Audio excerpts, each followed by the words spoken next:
Hi everyone. In this video I just want to talk a little bit about the Feast of Tu B'Av. I still have a lot more information that I would like to share about the signs in the heavens, and also wanted to talk a little bit more about the Great Pyramids in Egypt. But I just want to take a break from that for now, since the Feast of Tu B'Av is fastly approaching. It is now August 16th, and the Feast of Tu B'Av is on August 18th, so it's just a couple of days away. But I do think it's important to talk about it because, as you can see here on the Creator's calendar, it's considered to be the Feast of Weeks, which is Pentecost. It also happens to be a full moon, which according to the Creator's calendar would be the new moon. And so I just believe it's a very important day to be on high alert, to be prepared for the Lord's return. There's also a lot of other things lining up for that date as well, which gives us more reason to be on high alert. But if nothing else, I do believe whether the Lord returns on the Feast of Tu B'Av or not, I do believe it does represent the second coming of Christ. And I have a Bible code which I believe seems to confirm that, and I'm going to share that Bible code too. But I just wanted to talk a little bit about the feast first. And I just want to thank Jeff Lewis for sharing some information about the feast. And what I want to do is I'm just going to read what Jeff wrote here, because he gives a really good summary and shares some really interesting thoughts about the feast. So instead of having to reinvent the wheel and come up with my own words on how to explain this, I'm just going to read what Jeff wrote. He says over here, I have been studying more on the Tu B'Av minor feast and have come up with a study on essentially the relationship between Tish B'Av and Tu B'Av. Apparently the first 9th of Av occurred when the 12 spies returned with a large cachet of grapes, I might add, with fearful reports of Canaan after Moses had sent them. All but Joshua and Caleb recommended not going to war because of the size of the inhabitants. This upset God so much that he wanted to abandon all the tribes in the desert, but Moses convinced him not to. Then God said that all who were 20 years old and above would not see the promised land. Jewish tradition holds that every year from that point on, men who were 60 years old would die on Tish B'Av and actually dig their own graves, knowing that they would not wake the next morning. Until after the 40 years, they dug their graves as planned, but were surprised the next morning when they were still alive. Thinking they had miscalculated the date, they continued to lay in the graves up until the full moon on Tu B'Av, when they realized that they were not going to die and actually get to go into the promised land. So they rose up out of their graves with great anticipation for their arrival into Canaan. To me, this represents the dead in Christ rising, and also the tradition of the virgins dancing in the fields, awaiting their being snatched out for marriage by the Israelite men, is a perfect picture of the rapture.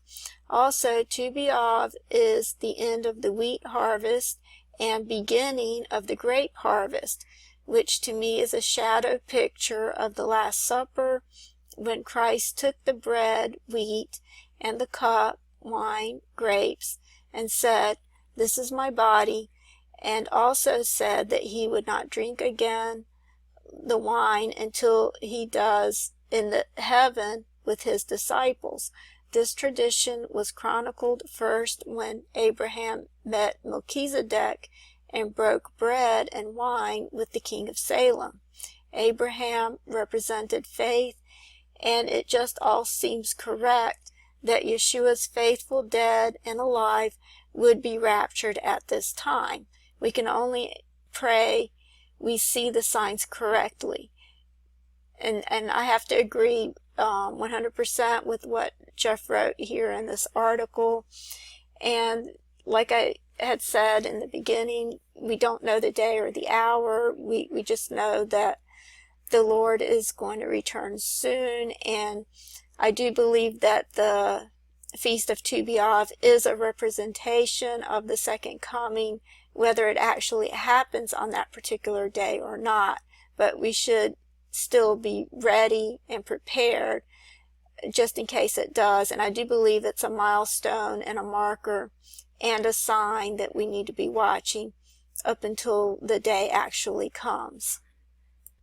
Okay, with that said, I just want to take you to an article that's about Tu B'Av that I have linked up here, if I can find it.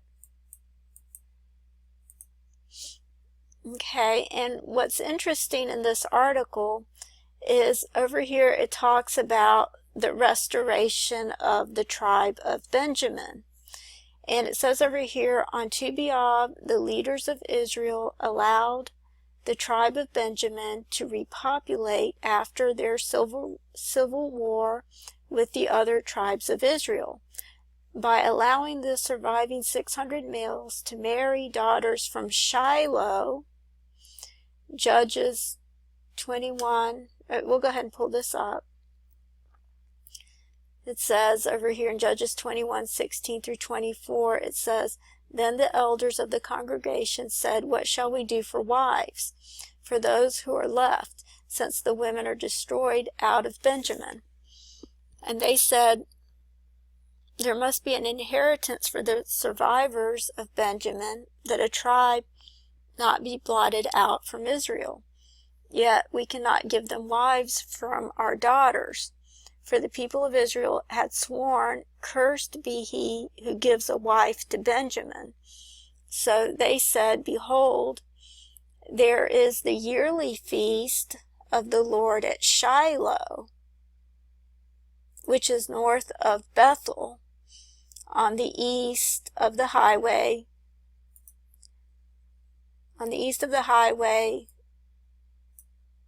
that goes up from Bethel to Shechem, and south of Lebonah.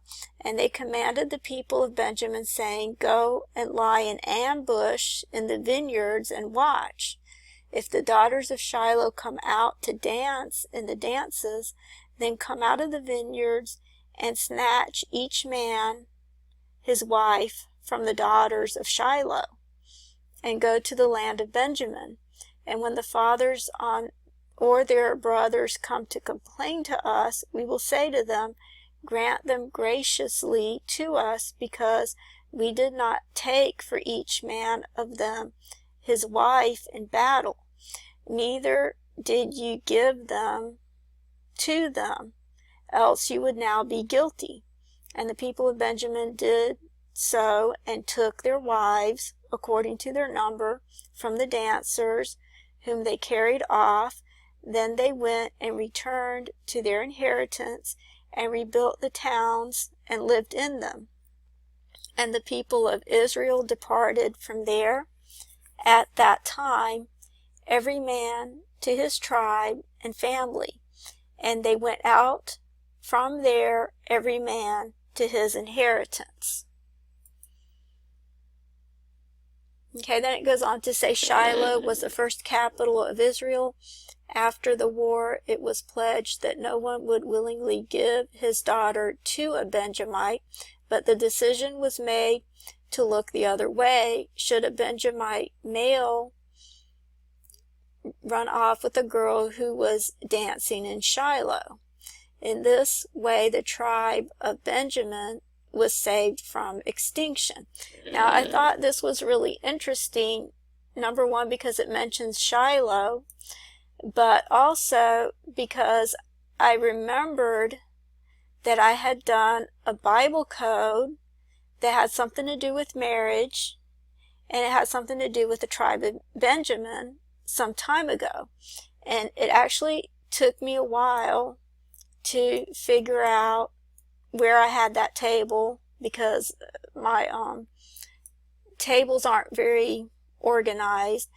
So it took me a while to figure it out, but it was actually in my Easter tables.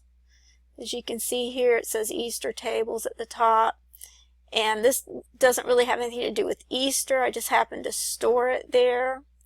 It has to, the words that I had put in were betroth and Yeshu, which is short for Yeshua. And Yeshu is actually a valid term for Yeshua. It's what they call Jesus in Israel. It's also the name of Jesus according to the Talmud. He's known as Yeshu in the Talmud. So it is a valid name for Yeshua. I couldn't get it to come up with the A, but it did come up that way. As well as Pentecost. This particular one has Satan, seed, beast, DNA, but also had some other terms that I put in as well that I may go over also, but I just wanted to do this one first. But what was interesting about this is that it came up exactly where it talked about what I just read in the book of Judges, because I had just read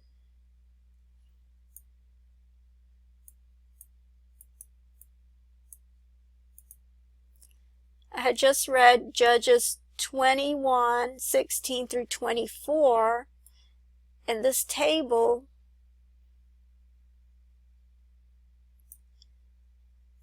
comes up in Judges. It's a little bit before that.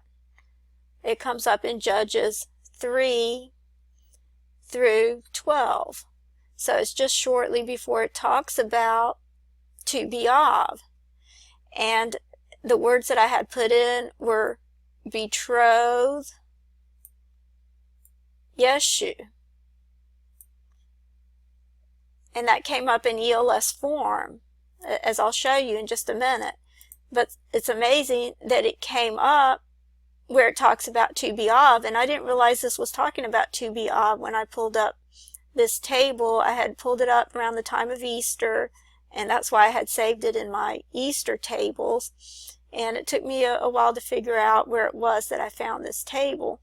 So I want to go ahead and just go over the terms, and then I'll read this matrix after I go over the terms in this first table, and then I'll go over the rest of the terms in the other tables. But as you can see, we'll do the most important word first, which is the word betroth. And you can see it coming up here in the light red color, the letters B, E, T, R, O, T, H. And then you have Yeshu coming up right here in the pink with the letters Y, E, S, H, U. And keep in mind that this is coming up in the same chapter, chapter 21, that talks about Tu B'Av. And over here, encoded in ELS form, well, especially the second part of Pentecost, but you see the first part of Pentecost here in the lavender, and then the second part in the bluish lavender. You see the word Pentecost, and it just so happens that according to the Creator's calendar, August 18 is the Feast of Weeks, or Pentecost, and August 18 is Tu B'Av, and Tu B'Av is where it talks about, where Judges 21 talks about Tu B'Av, is where this matrix is coming up. So this matrix contains the words Pentecost and betrothed Yeshu, and it's all coming up in Judges 21. So I thought that was really amazing. And it looks like I'm about out of time with this video, so I'm just going to continue going over these terms, and I'll read the matrix for this Bible code in the next video. Thank you.